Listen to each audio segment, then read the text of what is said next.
Hello guys, आज चाहिँ हामी कता रे हस्पिटलबाट मेट्रो हस्पिटलबाट गएर चाहिँ बिरामी चाहिँ उहाँ हुनुहुन्छ है। अहिले चाहिँ टाटो बाटै देखिनु भयो, अघि चाहिँ सिरियस हुनुभएको थियो कि। अनि अब हामी फर्किँदैछौँ। अब चाहिँ हामी फार्मेसी जान आँटेको है त। अनि यो चाहिँ सालमियामा रहेको युनाइटेड अल सालमिया फार्मेसी। उहाँहरू फार्मेसीमा जाँदै हुनुहुन्छ अनि पछि म पनि भिडियो बनाउँदै गइरहेको। अनि उहाँलाई चाहिँ प्यान्टप लेख्नु थियो अनि अरूको साथीलाई चाहिँ आइड्रप लिन्थ्यो। गाइस हामी चाहिँ अब मेडिसिन लिएर फर्क्यौँ है। अब हामी मार्केट जानेतर्फ हो कि, उसले चाहिँ आइड्रप लिएर आएको, यता चाहिँ प्यान्टप लिएर आउनु भएको। अब हामी चाहिँ मार्केट जानेतर्फ लागिरहेको छु।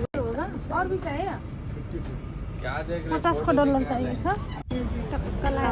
चेयर्स गरे। हामी चाहिँ अब बकालाबाट रेडबुल खाँदै होइन, फुल इनर्जीका साथ अब हामी अम्बासडर जाँदै हो के। अहिले त बिरामी पनि फुल के भन्छ इनर्जी हुनु आएको छ। अब बाटो क्रस गर्नु होला राम्रोसँग। उहाँलाई धेरै गर्मी भएर चाहिँ आइस कम्प्रेसन गर्नुभयो रेडबुलले। हामी चाहिँ अब अलमोस्ट आइपुग्यौँ होइन। यो चाहिँ सालमियामा रहेको एमआरजी हो। त्यसपछि हाम्रो अम्बासडर पनि आइसकेको छ। अब हामी भित्र प्रस्थान गर्छौँ। त्यसपछि भनेको यो दिदी चाहिँ हामी सधैँ देख्छौँ कि नेपाली दिदी। हामी चाहिँ फाइनली अम्बासडर भित्र आयौँ के। उहाँले नमस्कार गर्दै हिँड्नु भएको। हामी चाहिँ अब ट्याक्सीमा फर्केको, अघि भिडियो बनाउनु ठक्कर के पास है। ठक्कर के पास है। ठक्कर के पास है ऐसे ना। अब ये फोन ले लो आप अपना। आप भी देखो। वाह, मेरा पिक्चर ले रहे हो। हाँ, आपको वायरल बनाना पड़ेगा। अच्छा नहीं चाहिए कोई बात नहीं। अच्छा कोही बात मैले हामी गाडीबाट झरेर चाहिँ अब हाम्रो रुममा जाँदैछौँ हामी है। फाइनली हामी चाहिँ हस्पिटल अनि त्यसपछि हस्पिटल कता रे क्लिनिकबाट मार्केट गएर अब चाहिँ फर्किँदैछौँ। अब हामी आफ्नो बिल्डिङमा पनि आइपुग्यौँ है। उसले चाहिँ ढोका बन्द गर्न बिर्सेर बन्द गरेर आउँदैछ। नसके फोटो खिच्न मन लाग्छ। उसले चाहिँ पुरा पोज दिइरहेको यस्तो हाँसो लाग्छ। त्यो नि बनाइदिउँ क्या। खर्लाङ खुल्लो हुँदो रहेछ मान्छेलाई है। गाइस फाइनल्ली अब म चाहिँ रुम फर्केँ। अब जान अगाडि त मैले भ्लग बनाउँछु भनेको पुतुक्कै बिर्सेछु के। अनि त्यसपछि म मार्केटबाट चाहिँ सामान लिएर आएँ है।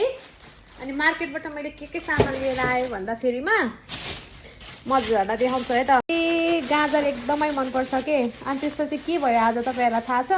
खासमा यो ट्रली मैले चाहिँ लिएर गएको। साथीहरूले चाहिँ ट्रली लिएर उनीहरू पेमेन्ट गर्नलाई गएछ। मलाई देखेन चाहिँ म चाहिँ के सामान खोज्दै गएर उनीहरूले ट्याग लाउन बिर्सेर यस्तो त्यस्तै ट्यागै नलगाइकन आयो कि यो सामानमा होइन। अनि त्यसपछि गाजर लिएर आएँ, काँक्रो लिएर आएँ किनभने मलाई सलाद खान एकदमै मनपर्छ है। अनि त्यसपछि टमाटर लिएर आएँ अनि भेन्डी लिएर आएँ तरकारी खानको लागि। त्यसपछि अर्को भनेको चाहिँ बोडी लिएर आएँ। अनि आलु चाहिँ मसँग अलरेडी छ तर अलिकति थोरै लिएर आएको किनभने मेरो बस्ने कति दिनपछि चाहिँ फिक्स भएको छैन। त्यही भएर मैले चाहिँ सामानहरू एकदम थोरै मात्रामा लिएर आएको है। अनि त्यसपछि लसुन पनि मसँग अलरेडी छ, त्यही भएर थोरै मात्रामा लिएर आएको। अनि मलाई चाहिँ कस्तो अब सुन्तला खान मन लागिरहेको थियो अनि सुन्तला लिएर आएँ। अनि त्यसपछि भनेको चाहिँ मैले थोरै अङ्गुर पनि लिएर आएँ है।